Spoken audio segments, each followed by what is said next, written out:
All right, Kyle, last call. What's your last call, man? My last call.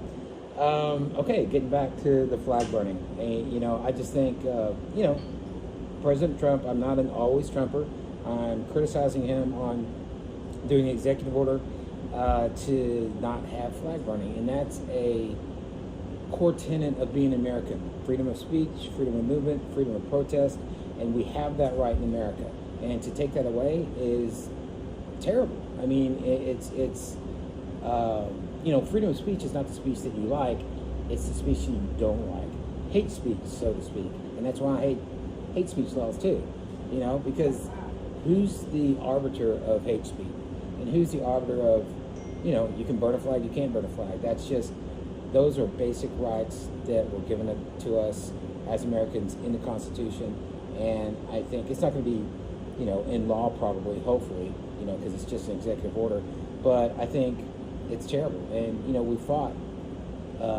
Part of the reason I went in the military was to fight that we could do that. Try to do that in North Korea. Try to do that in fucking England.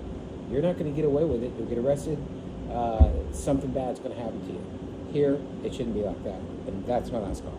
Cool. And I want to commend you, Kyle, for speaking about that, because, that executive order from Trump was, bogus, ridiculous. Yeah. Both you and I agree that burning the flag is stupid, right? Yeah, but we think that somebody has that right to do that. Right. So, but I will say that kind of lost me there on the hate speech. That's for another episode. Okay. But yeah, it has to do with free speech. Okay. Anyways, all right. So my last call, Kyle, is I'll do a real quick funny one, y'all, and then I will switch to my more serious one. Stop bringing your whole families to HEB, to Walmart, to Kroger, to wherever. It's to the grocery store, right? You have a mother and a father and all her kids, all right? And then they're not disciplining the kids. The kids are running amok. just stop it. At least one of those parents can stay in the truck or stay at home. Okay, people are gonna give me shit on this, right? I like bumping them with the car a little bit. Oh, Get out of the way. Jesus Christ. But people are gonna give me shit. They're gonna be, Johnny, you're so insensitive. What about single parents? Okay. They have a right. Yes, I get that. Okay, because childcare is expensive. Sure, single parent, I get it. You're in there with your kids, but please discipline them. Okay, Yeah. But when you have the whole family there, it's like, good God, stop! It's frustrating. Anyways, that was my Larry David last call. Second one's good one. The Texas Democrats. I know this happened, a couple weeks back, but I do want to touch upon it. For the Texas Democratic Party and those of you listening who are consider yourself liberal, lean Democrats, but also on both sides, because we talked to both sides. You've heard of a Pyrrhic victory, right, Kyle? I'm kind of dumb, but I know what that is. A Pyrrhic victory, spelled P-Y-H-R-R-I-C. I might be the dumb one. I'm pretty sure that's how you spell it. But it refers to, I believe it was I don't believe it was, a Roman battle, and I believe it was Caesar that led it against the Carthaginians. Might be wrong whether it was Caesar. But anyways, the Romans got their asses handed to them, lost a lot of lives, and but they won. They won the battle. So the idea of a Pyrrhic victory is you win at what cost. The Texas Democrats had their Pyrrhic victory, right? They fled the state. Okay, they fled the state. They halted legislation in the special legislative session.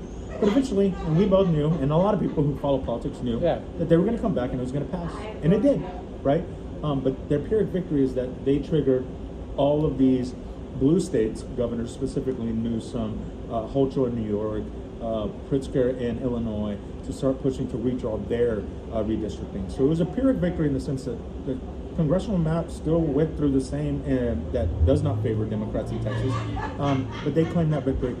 I just don't think that it was worth it. A lot of Texas Democrats who are listening to this, and y'all probably rolling y'all's eyes because I've been saying it for years. Stop looking, as I mentioned earlier in the episode, to the squad. Okay, Right. Stop. Right.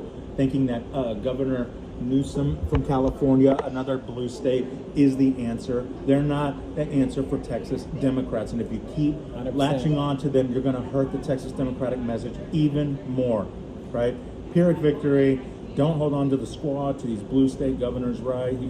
Yeah, sure, I can recognize leadership, etc., but just don't, Preach, son. I'm not even a Democrat, and I know you're right about that. So that's good stuff. Well, cheers, man. Last Cheers, call. buddy. Last call. Peace. Peace.